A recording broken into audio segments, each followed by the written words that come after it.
የነጸብራቅ የገንዘብና ቁጠባ ብድር ህብረት ስራ ማህበር አባል ለመሆን የሚያስፈልጉ መስፈርቶች ምን ናቸው? አንድ ሰው በአባልነት ሲመዘገብ ምን ጥቅሞችን ያገኛል?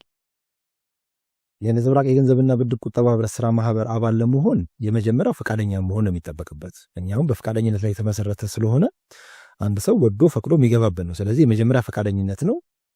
ሁለተኛው መብቱ በህግ ያልተገደበ ሊሆን ይገባዋል። ሶስተኛው ደግሞ እድሜው ከ18 ዓመት በላይ መሆን አለበት። አራተኛው በማህበሩ ውስጥ የተቀመጡ ዝቅተኛ የተባሉ መስፈርቶችን ማሟላት አለበት። እነሱም አንደኛ የመመዝገቢያ ክፍያ መክፈል አለበት ሲገባ የማይመለስ።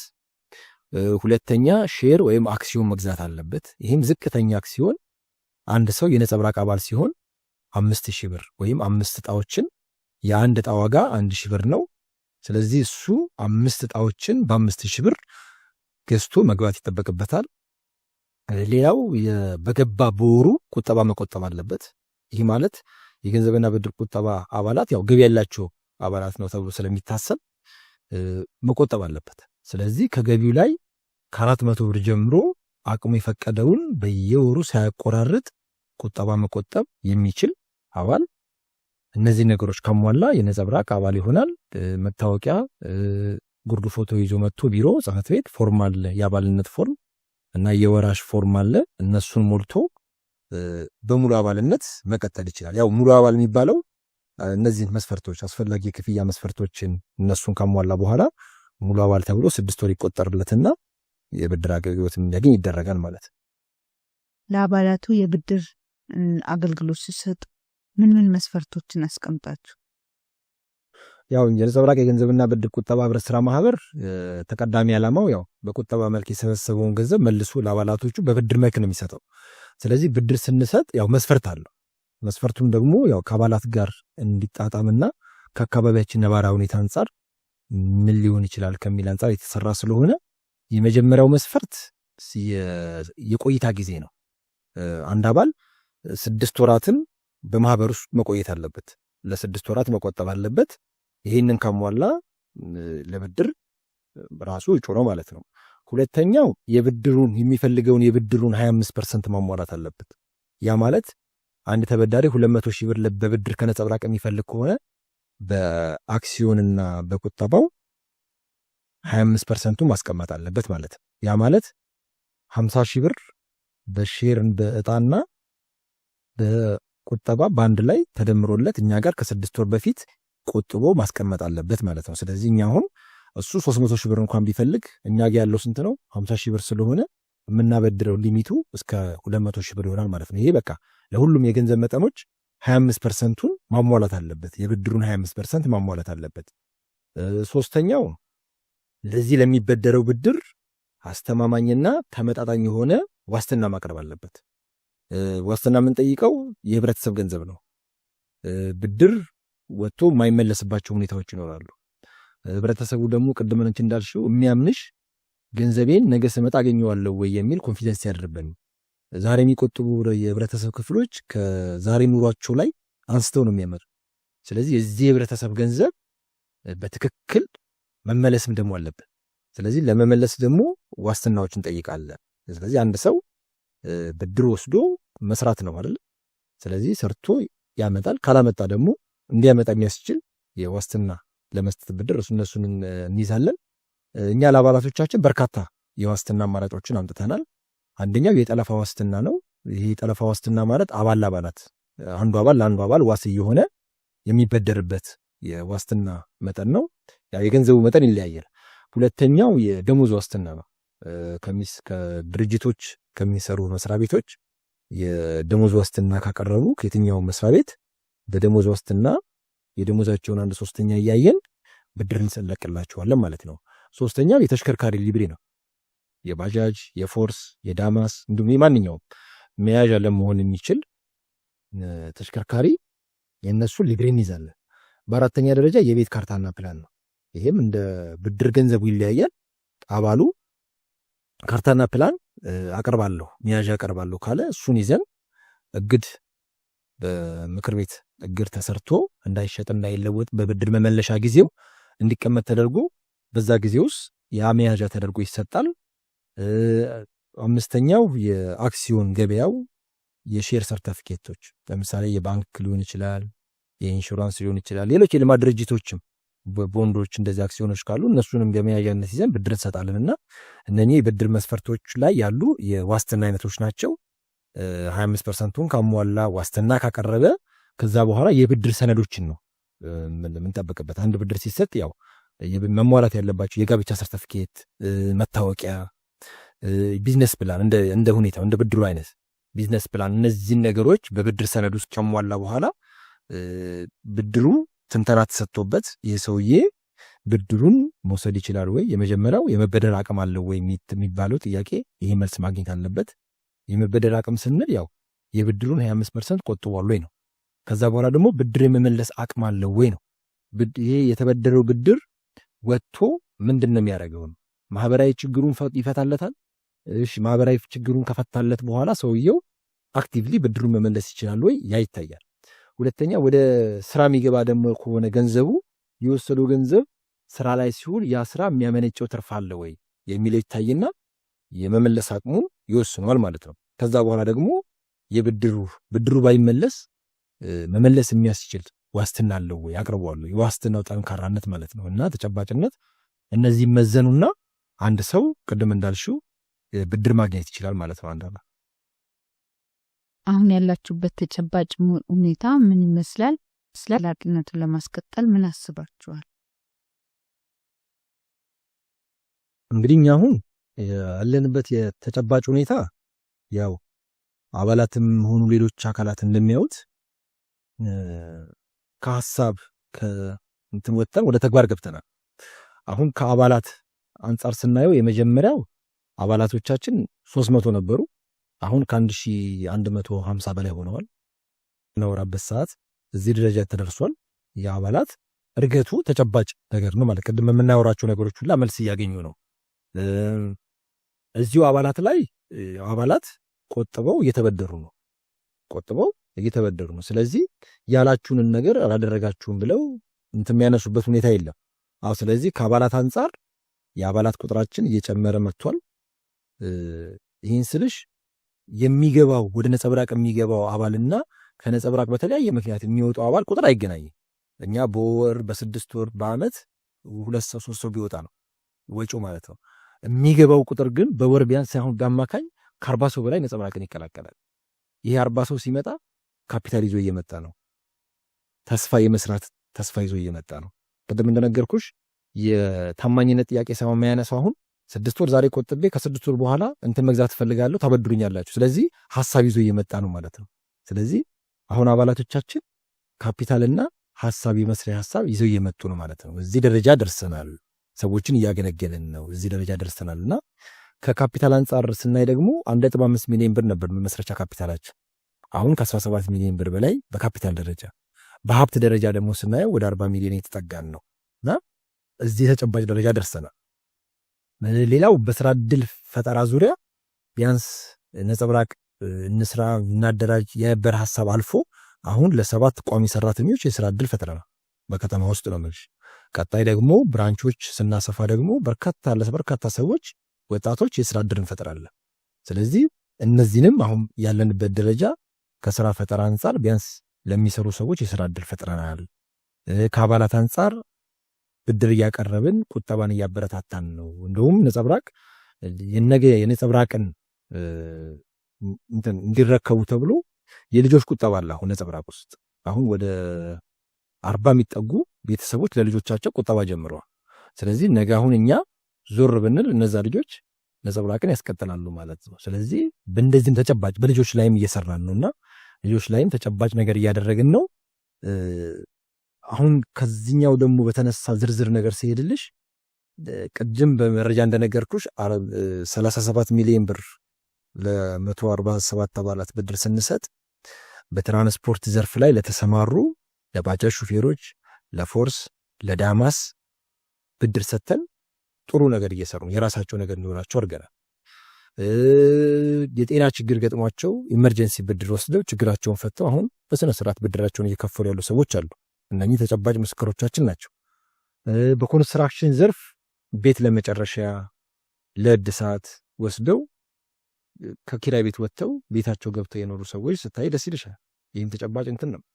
በንግዱ ዘርፍ ደግሞ ስናየው ንግዳቸውን አስፋፍተው ተጨማሪ ፈጥረው ስራ የሌላቸው ሰዎች ስራ ፈጥረው አሁን ከነዚህ ስታይ ጅምሩ ደስ ይልሻል። ይሄ ነገር ለብዙዎች ይተርፋል ብለን እናስባለንና እዚህ አይነት ተጨባጭ ደረጃ ላይ ደርሰናል ለማለት ወዳል። ባንተ ስታብራራሊ ከሚወጡት ይልቅ የሚገቡት እየበዙ ነው ብላልና የሚወጡ ሰዎች ወደ ሌላ ሀገር ቢሄዱ ወይ ደግሞ በሞት ቢወጡ ብታጧቸው አባላቱን እንዴት ነው የምታደርጉት?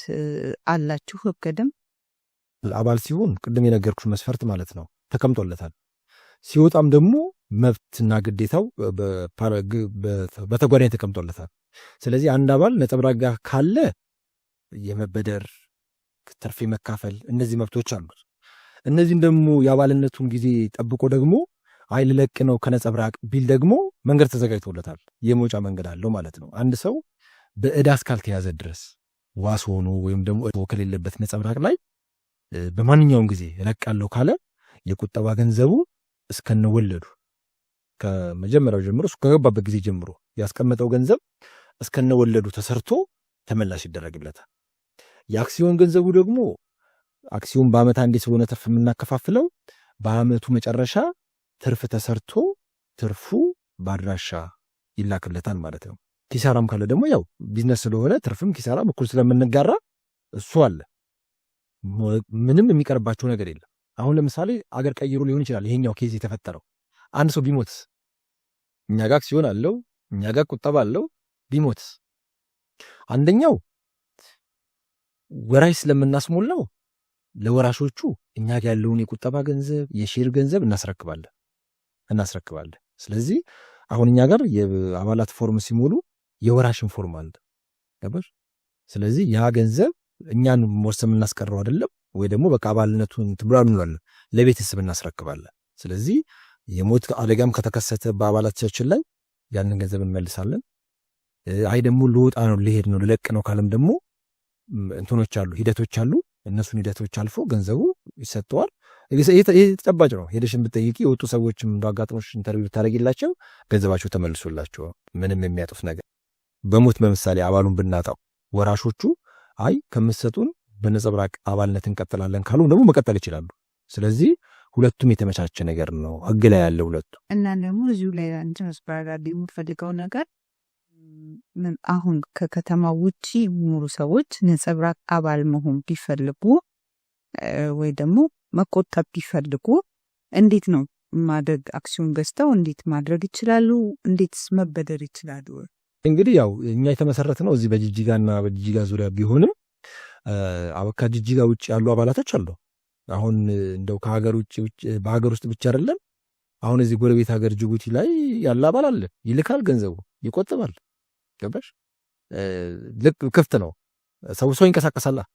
ገባሽ? ሰውም ካፒታልም ስለሚንቀሳቀስ አዲስ አበባ ሆነው ነጸብራቅ ላይ የሚቆጥቡ ሰዎች አሉ። ውጭ ሀገር ሆነው ነጸብራቅ ላይ የሚቆጥቡ ሰዎች አሉ። ስለዚህ ያ ምንም እንትና ገደብ የለውም። የግድ እዚህ ካልኖርክ አይባልም። ነገር ግን አሁን ብድር ቢፈልግስ ነው ከይዞ አሁን የሚመጣው ምንድን ነው? ብድር ቢፈልግስ ነው። አዎ እንግዲህ ያው ብድር የሚፈልግ ከሆነ ያው በብድር ፖሊሲው መሰረት ንግድ ስራ ከሆነ ያው እዚሁ ጅጅጋ ላይ ማየት አለብን። የግድ ቢዝነሱን ደግሞ እኮ እሱ ተቀምጦ ምራው አይባልም። እሱ ሂደቱን ጨርሶ ቢዝነሱን ከፍቶ ሰራተኛ ያስቀምጦ ወይ ቤት ለቤተሰብ ከፍቶ እሱ ግን ስራው አዲስ አበባ ከሆነ መስራት ይችላል። ብድሩ በየወሩ ከተከፈለ ማለት ነው። ይሄ እንግዲህ ያው ኬዙ ሲገጥመን የምናየውና አባላትን የምናስተናግድበት መንገድ ነው እንጂ አባላት የትም ቦታ ሆነው የነጸብራቅ አባል መሆን ይችላሉ። ግን የሚጠበቅባቸውን ለምሳሌ በአመት አንዴ ጠቅላላ ጉባኤ መገኘት አለባቸው። ይሄን መገኘት አሉ። አሁን ለምሳሌ እንደ ምሳሌ የምነግርሽ ከድሬዳዋ ለጠቅላላ ጉባኤ የሚመጡ ልጆች አሉ። ስራቸው ድሬዳዋ ሲመሰረት ነጸብራቅ እዚህ ነበሩ። ስለዚህ ሲመሰረት እዚህ ስለነበሩ አሁንም አልለቀቁም። ስራቸው ድሬዳዋ ነው፣ ግን ለጠቅላላ ጉባኤ ይመጣሉ። አጣዳፊ ነገር ሲኖር ይመጣሉ። እዛ ሆኖ መስራት ካለባቸው ይሰራሉና አለ ኬዙ። ግን ያው እየሰራንበት ነው፣ እኛ እያስተናገድናቸው ነው። ያው ክፍያ ያው ባሉበት ሆኖ አሁን ኦልሬዲ የክፍያ መንገዶች እየተሳለጡ ስለሆነ በሞባይል ባንኪንግ ቤትም ቦታ ሆነው የማህበሩ በ10 ባንኮች ላይ አካውንት አለን። እነዚህን አካውንትንም በጽህፈት ቤትም ለጥፈናል። በቴሌግራም ገጻችንም ላይ ተቀምጠው ስላሉ አባላት በያሉበት ሆነው ከፍለው መልሰው ለኛ ደግሞ በቴሌግራም የከፈሉበትን ቢልኩልን ወይ ደግሞ ደውለው አስገብቻ ይሄ አሁን ምን እየተጠቀምን ያለ ነው። አሁን በተለያየ የክፍያ አማራጮች አባላቶቻችንን እያስተናገድን ነው። ለምሳሌ 400 ብር ለመቆጠብ ተጨማሪ 50 ብር እና 100 ብር የትራንስፖርት ሰው ሊያወጣ ይገባው ገባሽ። ሁለተኛ ደግሞ አሁን የመክፈያ መንገዶች እየተሳለጡ ነው። በርካታ የመክፈያ መንገዶች አሉ። ስለዚህ አባላቶች እነዚህን ላይ መክፈያ መንገዶች ተጠቅመው እንዲከፍሉ እናበረታታለንም እየሰራንበትም ነው እያደረግን ነው። ከሌሎች የቢዝነስ ተቋማት፣ ባንኮች፣ ድርጅቶች እንዲሁም ምን ትጠብቃላችሁ? እነሱስ ከእናንተ ምን ይጠብቁ? እንደ ቢዝነስ እንግዲህ ያው ብቻሽን የምትሰሪው ነገር የለሽ። ከባንኮች ጋር የሚያገናኘን ነገሮች አሉ። ፋይናንስ ደግሞ በባህሪው ይተሳሰራል። እኛ አሁን ከ10 ባንኮች ጋር አባላቶቻችን ተደራሽ ለማድረግ ያከፋፈል ስርዓቱን እየሰራን ነው። ሁለተኛ ነገር ደግሞ ፋይናንስ አንድ አካል ብቻ የሚያሟላው ነገር አይደለም። ባንኮች የህብረተሰቡን ፍላጎት ስላላሟሉ ምኖች ያስፈልገዋል? ማይክሮ ፋይናንሶች ያስፈልገዋል። ማይክሮ ፋይናንሶች ስላላሟሉ ደግሞ ምኖች ያስፈልገዋል? ሳኮዎች ወይንም የገንዘብና ብድር ቁጠባ ያስፈልገዋል። ኢቭን እኛም የማናሟላው ደግሞ ፍላጎት አለ። እቁቦችም ያሟሉታል ማህበራዊ ተቋሞቻችን። ስለዚህ ከሁሉም ተቋማት ጋር ከባህላዊ ተቋማቶች ጋር ከዘመናዊ የፋይናንስ ሴክተሮችም ጋር አብሮ መስራት ያስፈልጋል። ይሄ በቃ ምንም የማይለው ከመንግስት ጋር ደግሞ መሰሪያቸው ነገሮች አሉ። መንግስት ያው ህግ አውጪ ስለሆነ ህግ ሲያወጣ ከህግ ከማውጣቱ በፊት ስለ ገንዘብና ብድር ቁጠባ፣ ስለ ኮኦፕሬቲቭ አጠቃላይ ነገሮች የሚኖርሹ ነገሮች ለማወቅ ያው በህግ ማዕቀፉ ስለምሰሪ ከመንግስት ጋር በዛ በህግ ጉዳይ ላይ እንትን ትያለሽ ትከታተያለሽ። በዋናነት ግን ከፋይናንስ ተቋማትና ከሌሎች ከቢዝነስ ሴክተሮች ጋር የሚኖረ ትስስር የብድር አቅርቦት ላይ ነው። አሁን እኛ የአባላቶቻችንን ፍላጎት 100% በእኛ ብቻ እናሟላው። ሁለተኛ ነገር ደግሞ እኛ ጋም ያለው ካፒታል ሁሉም ደግሞ ለብድር አይውልም።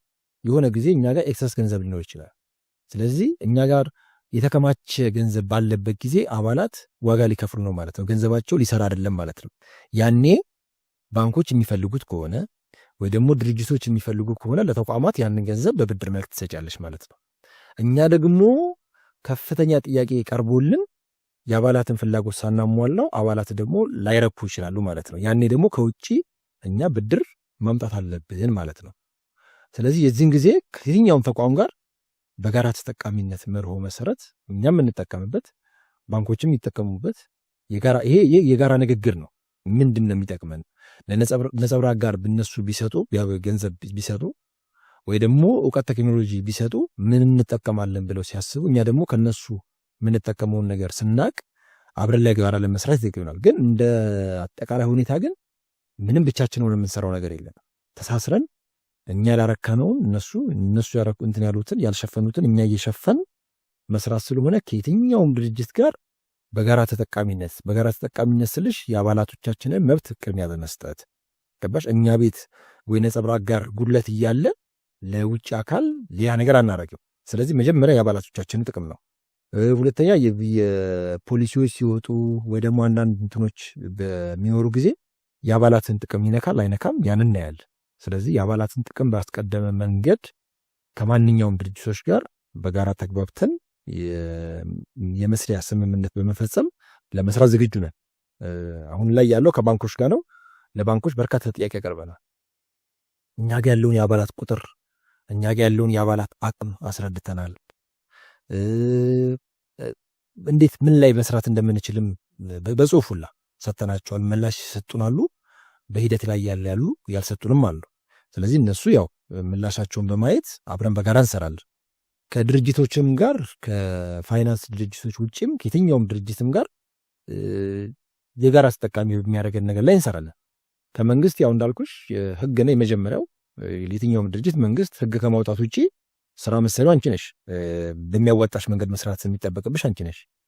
ስለዚህ እኛ ከመንግስት የምናየው ያንን ነው። ከዛ ውጭ ግን እኛ ተወዳድረን ሰርተን አትርፈን አባላቶቻችንን ማርካት ነው የምናደርገው። ይህን ይመስላል። በመጨረሻ ማመስገን ወይም ደግሞ ማለት የምትፈልገው ነገር ካለ እድል ስጥ። ጥሩ እንግዲህ ያው አንድ ነገር ሲሰራ መጀመሪያ ለዚህ ስራ ግብዓት የሆኑ አካላቶችን መርሳት የለብንም። ምን ጊዜ በየትኛውም አካሄድ ያው ዛፍ ስር ጥላ ስትቀመጪ ይህን ዛፍ ማን ተከለው ብለሽ ማመስገን የሀገራችን ልማድ ነው። ስለዚህ ያ ከሆነ ድረስ ነጸብራቅ እንግዲህ ሀሳብ ሆኖ ሀሳቡን አንስተው እዚያ ያደረሱ ሰዎችን የትኛው መድረክ ማመስገን ይጠበቅብናል፣ ከሀሳብ ያነሱ ሰዎች ጀምሮ። ከዛ በኋላ ደግሞ ያንን ሀሳባቸው አድርገው ገዝተው ለአመታት የደከሙ በአዳራሽ ኮሚቴ ውስጥ 13 ሰዎች ያልኩሽ እሁድ ኮንቲኒየስሊ ለአንድ የተወሰኑ ለ9 ወራት ይገናኙ ነበር። አብረን እንገናኝ ነበር፣ እንሰራ ነበርና እዛ ላይ ያገለግሉ በአዳራሽ ኮሚቴነት የሰሩ ልጆች እውነታቸው አሁን የሚመጣ ሰው ገንዘብ ተበድሮ ነጸብራቅ እንዲድሮ ይችላል። እነሱ ግን ያኔ ህግ ሲያወጡ ሀሳብ ሲያስተምሩ ሰዎች እንዲገዛ ሰዎችን ሲቀሰቅሱ የደከሙ ወጣ ወንድሞች አሉ። በእርግጥ አሁንም እስከ ስራ አስፈጻሚ መጥተው ስራ ላይ ያሉ አሉ። በአባልነትም ቀጥሏል አብዛኛው ሁሉ በሚባል ደረጃና እነሱን ማመስገን እንፈልጋለን። በሶስተኛ ደረጃ ደግሞ አባላትን ማመስገን እንፈልጋለን። አየሽ ሀሳብሽን ይዘሽ ገበያ ባትስቶጪ ሀሳብሽን የገዛሽ ሰው አዎ ገባሽ፣ እሱ አምኖሻል። እኛን አምነውን 600 ብር መመዝገቢያ ስንጠይቃቸው ምንም ሳያወላውሉ እየሰጡ እነሱን ማመስገን እንጀምራለን። አይ መረጃውን ስጡንና በደንብ ሲገባን ደግሞ አባል እንሁን ያሉትንም እነሱንም እናመሰግናለን። አሁንም ደግሞ ስራዎችን እያዩ በአጠቃላይ ለአባላቶቻችን ክብር አለን፣ እነሱን እናመሰግናለን። ብድር ወስደው በታማኝነት እየመለሱ ያሉ አባላቶቻችን ሁሉ በኔነት ስሜት አሁን የብዙ የፋይናንስ ተቋማት ችግር የብድር ያለመመለስ ነው ችግሮቹና የኛ አባል ደግሞ ልክ እንደ ቤተሰብ ስለሆነ እኔ ቤተሰቤን የነጸብራቅ አባል አድርጌያለሁ፣ ጓደኞችን ጋብዣለሁ፣ የጋበዝኳቸው ጓደኞች ደግሞ እነሱን ጋብዘዋል። ስለዚህ አሁን ነጸብራቅ ውስጥ አንድ 20-30 ሰው ተመሳሳይ ሰዎች የጠሯቸው ወይ ደግሞ የሆነ ማህበራዊ ግንኙነት ያላቸው ሰዎች አሉ። ስለዚህ በእንደዛ አይነት መልኩ የመጣ ስለሆነ አባላትን በአጠቃላይ መመስገን እንፈልጋለን። ስንመሰረትም ደግሞ እገዛ ላደረጉልን ተቋማት ለክልሉ ህብረት ስራ ማህበር እንዲሁም ደግሞ አዲስ አበባ ላይ ላሉ የህብረት ስራ ማህበራት ላገዙን እነሱን ከልብ ማመስገን እንፈልጋለን። ግለሰቦች በሐሳብ ይረዱናሉ፣ በማቴሪያል ይረዱናሉና እነሱን የትኛው መድረክ ማመስገን እንፈልጋለን። በመጨረሻም እንግዳችን በመሆን ጊዜህን ሰጥተህን ወደ ስቱዲያችን ስለመጣህ ከልብ እናመሰግናለን። ውድ ተመልካቾቻችን እስከ መጨረሻው ድረስ ስለተከታተላችሁ ከልብ እናመሰግናለን። ላይክ፣ ሼር፣ ኮሜንት በማድረግ ድጋፋችሁ አይለየን። ቀጣይ ሳምንት በሌላ ፕሮግራም ከሌላ እንግዳ ጋር እስክንገናኝ ድረስ ከልብ እናመሰግናለን።